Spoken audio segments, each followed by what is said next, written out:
Welcome to Fuji's Farmstead. It is April 28th, 2024, and we're gonna take a walk around the garden. So right behind me, I have this pink variegated lemon tree, pink lemonade variegated lemon tree. And we planted it a few years ago, and it's got the most beautiful variegated leaves, and I love it so much. Over here, I've got a yuzu lemon tree, which I want to use for like ponzu sauces and in cooking. I haven't gotten any fruits yet, but there's a ton of blooms, so hopefully soon. Right here, I planted some teddy bear sunflowers that we started in the 3/4 inch soil blocks. And these are the ones that made it, and I'm thinking about direct sowing a few more because they got eaten by some things. I planted this Emily Bronte rose that I got from Heirloom Roses a few months ago, and it's looking really good. I'm hoping to have some blooms this summer. In this area here, I just planted a Midnight Valencia orange, and I also planted a lot of our seeds that we started a few months ago. I've got some celosia, some stock, some China asters, and so once it warms up, I think that this area is going to look really pretty. This Meyer lemon tree was here when we purchased the property, and it almost looked like it was dead, but we put some irrigation to it and we pruned it up and kind of cleaned it up, and we have been getting these beautiful Meyer lemons all winter long. This is one of the last of them. But there are a bunch of flowers, so I'm hoping that we get a few more. This is my absolute favorite tree on the property that I planted. It is a Ruby Supreme guava, and I searched high and low for this tree. We grew up in Hawaii where the guavas, we're used to the guavas with the really pink flesh and the really like sweet tropical flavor. And the first time I planted a guava, I planted a strawberry guava, which I thought was like the typical Hawaiian guava that I was used to. But once it actually grew and I produced my first fruit, they're kind of tiny and they're a little tart. It just wasn't what I was expecting. So I searched everywhere to get this tree. I ended up getting it at this really cute nursery in San Diego called Ong Nursery, and it's owned by this sweet family, and they let you try the fruit before you purchase if it's in season. So I actually tried this fruit before I planted it, and I have one right here. It produced all winter long, which was really neat. When everything is dead and dying and looking really tired, this tree just pumped out a ton of fruit for us, and I've been using it in recipes. I made the most delicious guava smoothie, which ended up being pink, which was really nice. And if you smell it, it's just got like, it smells like Hawaii. And then if you bite into it,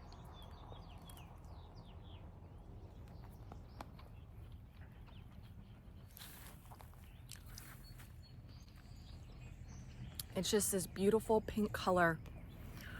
And if you let it get ripe on the counter for a few days, then it really smells and tastes like, the only thing I can compare it to that you could maybe buy at the store is those Hawaiian Sun drinks, the guava flavor, like just the guava flavor. But it's so delicious, it's so good. So if you can find one of these trees, I would definitely recommend planting it. I only planted this a year ago, and it's had fruits all winter long, and it still has fruit. So I'm really excited to see how long this fruit produces. And if I get enough, I want to make my Auntie Betty's guava jelly. She has a guava tree in her backyard. She lives in Torrance, and every single year she would make guava jam, or I think it was guava jelly. for Christmas, and then she would can it up and she would give it to all of us as Christmas presents. And we all looked forward to getting Auntie Betty's guava jam. It's really delicious if you obviously put it on toast, but I like to use it in savory ways. Like you can glaze a ham with some brown sugar with the guava jelly. You can put it in drinks, you can put it in desserts. You could make a dressing with it. So this is one of the reasons why I wanted to have a property that I was able to plant trees. It's been a long time goal of mine since I was young, because we grew up in Hawaii, kind of foraging around our property and around our friends' property. And it's just like little treasures that you would find. And so this is one of like my favorite trees, and I'm just so excited about it.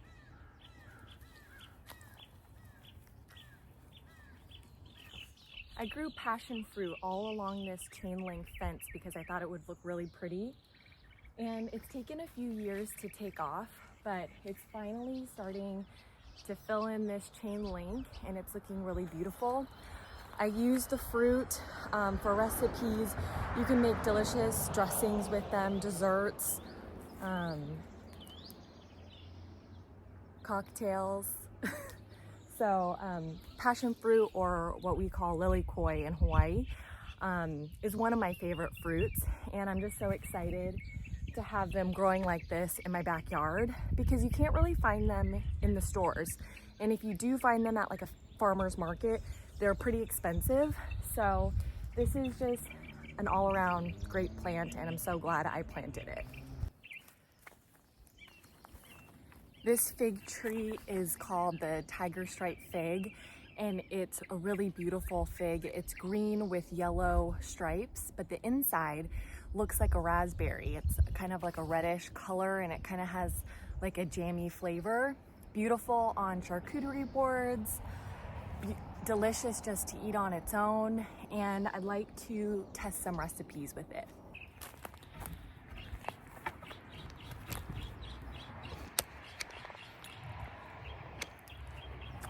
And this is our fruit cocktail tree. So there's 4 different types of fruit on here. There's a beautiful peach over here, which is actually suffering from some, I think it's peach leaf curl. I haven't experienced this in the past. I was avoiding spraying anything because I wasn't sure what product to use or how it would affect like the pollinators. So I think I will have to do something next year.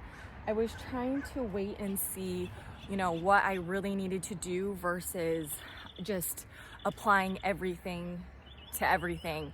I'm trying to do things as naturally and efficiently and as cost effective as possible here.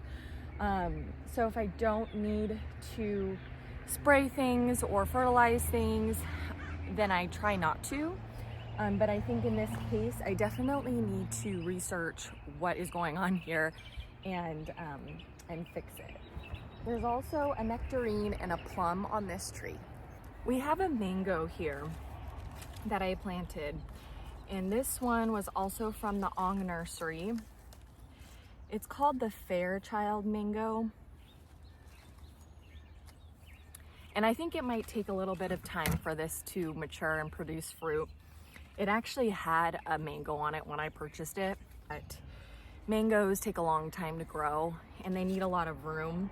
I picked this spot because it was all the way in the back of the property, and we sit down there every night with Fuji. We play the ball, and we just like, I can look at this tree. So every day I watch it, and I'm just waiting for some fruit to form.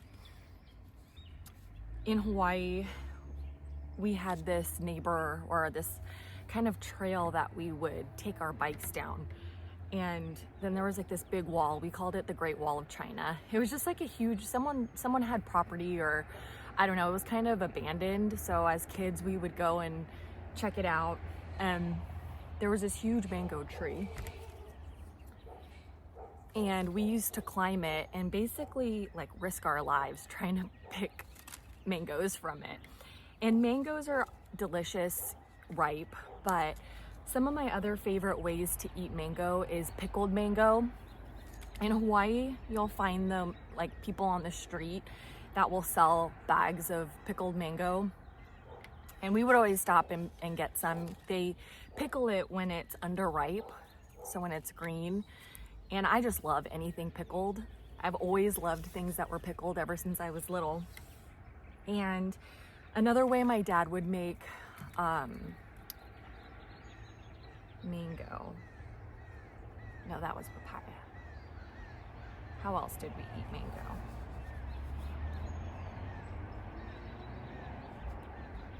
Also with mangoes, when we were young, we'd get so excited that we would, when it was really ripe and juicy, we'd cut it and then we'd just put our faces all in the mango. And the skin has like sap on it that will irritate your skin. So as kids, I don't know if it was just us, I think it was a lot of kids would do this, but you just see, you'd go to school on Monday and you just have like a big ring of like rash around your mouth from eating the mango. So that's a funny memory I have of mangoes. This is actually a banana tree that started as a banana pup from one of our other banana trees. And it fell over this winter and I thought it was dead. But I dug it up and I planted it up here. I thought it would provide a little bit of privacy, a little bit of shade for Fuji, because they grow pretty fast and the leaves are huge. And I thought it was dead all winter long. I don't think that they like the cold very much, but there is a bunch of green growth here, which is so exciting. So hopefully we'll have some bananas here soon. These are the espaliered apples that I planted. And there's a ton of little baby apples here. And it's gonna be really hard, but I am gonna have to thin these fruits off of the tree because it's just, the tree's not gonna hold the weight of so many fruit. So I'm gonna go through and thin these here pretty soon once they get a little bit larger. And last year it was so hard to just throw away those little baby, sweet little apples. So this year I am experimenting with making kombucha from home. So I thought it would be fun to get the little baby apples and infuse the kombucha in the second fermentation and try to use them that way. So I feel a little bit better about thinning the apples.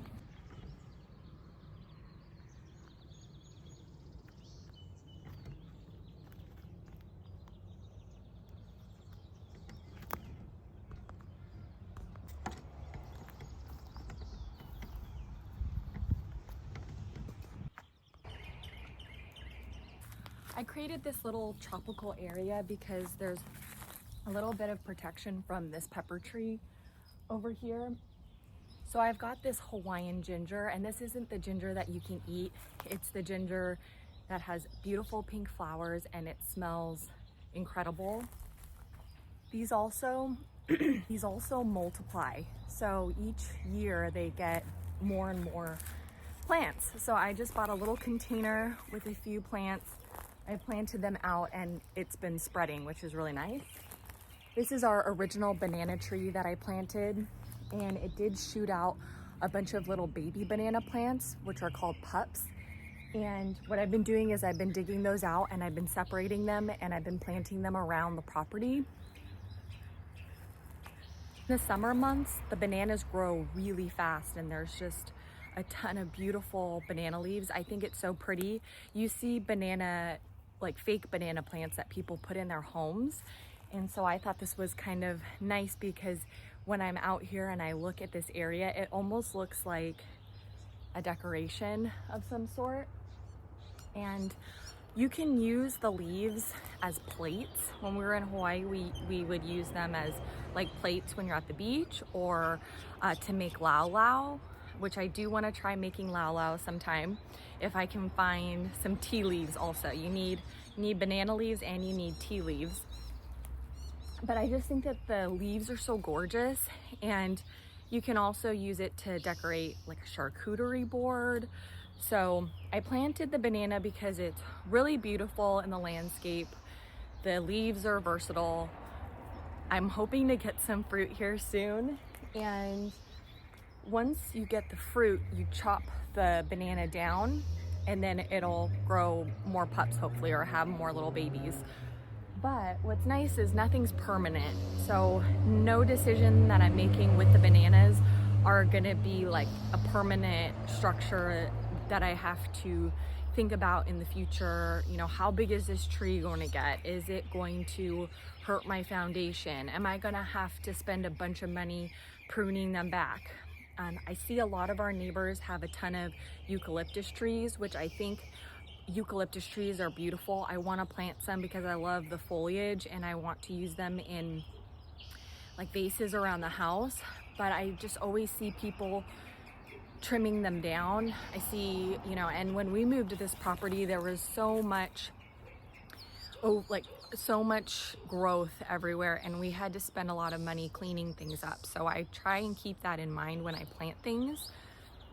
So the banana is kind of a low commitment for me, and it grows fast, and hopefully it'll create like a little bit of privacy for us.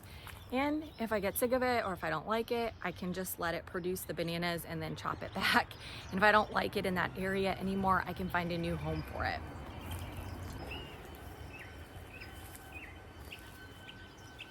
One of my big motivations for learning how to garden is just to have things that I like to cook with accessible to me. And I know a lot of people want to like save money gardening. I haven't saved any money. Maybe one day, once everything is established and they're all working together and a little bit more self-sufficient, I'm sure I will save a lot of money on groceries. But right now, the reason why I planted a lot of these things and my motivation is I just want to be able to be in the kitchen and have a craving for something that I want to eat, and then be able to just walk outside and grab it, and not have to make a list where I have to go to the store and buy 20 items in order to make a Thai curry. I just want to have everything on hand, but also outside in the yard, so that it doesn't, you know, clutter up my kitchen. It doesn't go bad because it's growing outside. And I just think it's really fun to kind of forage for things that you want to eat. So I have this bay leaf tree, and bay leaves they are expensive in the store. I mean, if you buy a little thing of bay leaves, they're dried, they're probably a little bit old. I don't know how long they last, but they say you're supposed to replenish your spices every so often. If not, they lose their flavor. But what's really nice is I did have to purchase the tree, which I don't know, was maybe $20 or $30. But I figure if I don't have to buy bay leaves it's been this is our third season, 3 years, that's $15 in little spices that I'd have to go to the store, spend my time remember to put it on the list, store it in my cabinet, date it, and keep track of it. I can just come out here and just grab a little bay leaf and stick it in a stew. And I also think this tree is really beautiful. It's evergreen, so it doesn't lose its leaves. If I could, I would make a huge bay leaf hedge. I think those are really beautiful as privacy hedges. It just takes a really long time. It would take a lot of plants, and I don't need that many big leaves. So for now, this is perfect, and I just love it. Behind me here, this purple flower is a black-eyed Susan vine. And one of the things that I looked up when we first moved here was how to cover a chain link fence, or ways to cover a chain link fence. And I didn't find a whole lot of videos on it, or I did a quick Google search, and then it took me to YouTube, and I found a couple channels that talked about growing passion fruit, or, you know, different types of thing along a chain link fence. I wanted a little bit of privacy, but we love our neighbors, so I actually really like being able to say hi to my neighbors and chat with them and that sort of thing. But I just think this is really beautiful and it feels very secret garden-like, and yeah, I think it's really pretty and it's been growing really fast. I think we planted this last year because our dogs kind of argue back and forth along this area and they bark at each other. So we wanted them to have a little bit of privacy from each other. And so I planted it and it's just taken off, and it's even growing into the pepper tree. It's growing up the pepper tree. So I'm really happy with this plant that I planted. These tree roses are looking absolutely beautiful. I thought that I had killed them 2 years ago. They were infested with aphids and spider mite. Aphids the first time, I think spider mites the second time. And I wasn't sure if I killed it. I really thought I killed it. But then I just stripped off all the leaves and I cut it way back, and now it's looking gorgeous and I don't really see any issues. So that's exciting. This is the raised bed area, and I actually just started direct sowing some beans in this bed. I've got some dragon tongue beans, some burgundy bush beans, some golden wax beans, and I've got some tomatoes growing up the trellis. I just refreshed these beds and it looks like everything's starting to germinate. Our radishes are over there and our carrots are over here. So I will give you an update next month and let you know how things go. So this over here on this hill is our citrus orchard area. So over here we've got a Bear's Lime tree, an Oro Blanco tree, a Meyer lemon tree, a Tarocco blood orange, and a Kaffir lime tree. So over here we have some beautiful iceberg roses that I am trying to make into a beautiful hedge. Hi Fuji! Fuji! So right here we have some iceberg roses that I'm trying to make into a beautiful hedge. It's taken me a while to learn how to prune all of these roses, and I didn't realize how much work roses take to prune when I planted these. But it's been really nice to use this as a great way to learn. When you have so many roses, one thing that I did learn is that in the winter months, it's really good to just chop them back quite a bit, because the first year we got a bunch of damage on the leaves and I didn't know what it was, but it ended up, it was rust. And I guess that's something that happens near like coastal areas where it's kind of humid and it gets settled on the leaves and it kind of damages the leaves. So I pretty much cut these all the way down and I tried to shape them into like a vase shape. And I was afraid to do it the first year. But roses grow so fast, so don't be afraid to prune your roses. Fuji! And they're just so beautiful. And I've messed them up so many times and they just keep growing back. So this has been a great way to learn about rose care, and I'm still learning a lot, but we're getting there. And back here, we actually built this fence ourselves, and I really wanted to make like a scalloped picket kind of looking fence as a gate. It's more of for Fuji, kind of like a pet gate to keep him in. There is a gap that we need to fix, but for now we just kind of cover that area with boards when we're out front and playing with him. And I'm thinking about maybe painting it white and sticking like some wreaths on the front or something really cute. But I'm really proud of this little DIY that we were able to create. This is what I call our market style garden. We did the Charles Dowding no dig method, where you put the cardboard and then the compost on top, and then you just plant. So I planted them in these rows going this way, And we've got some beautiful nasturtiums and some onions over here. We've got some poppies here.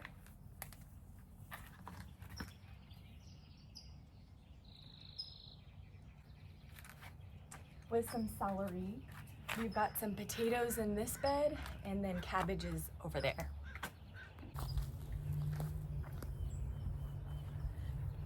We have some beautiful cabbages right over here, and I would love to be able to plant these into the landscape one day. Brassicas are a little challenging for me to grow, so I want to get better at them, and I think that they look beautiful, like little succulents or like flowers, so I want to incorporate that into the landscape one day.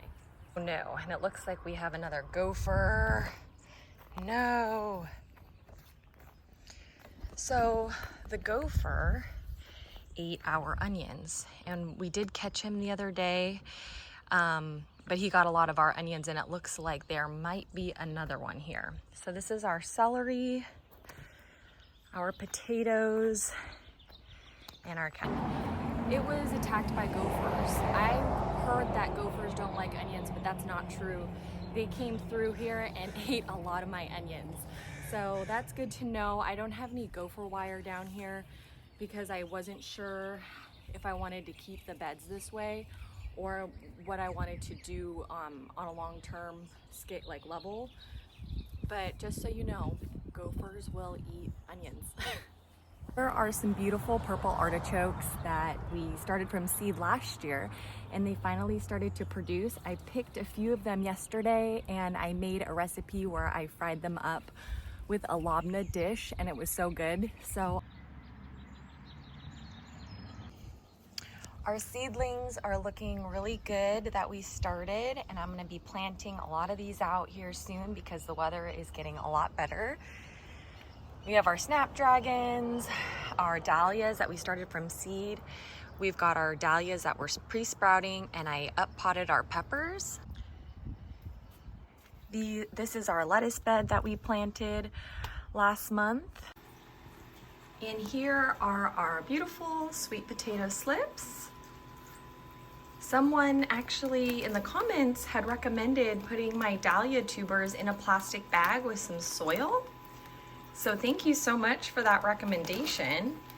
And there is a little baby sprout in there. So this is really fun.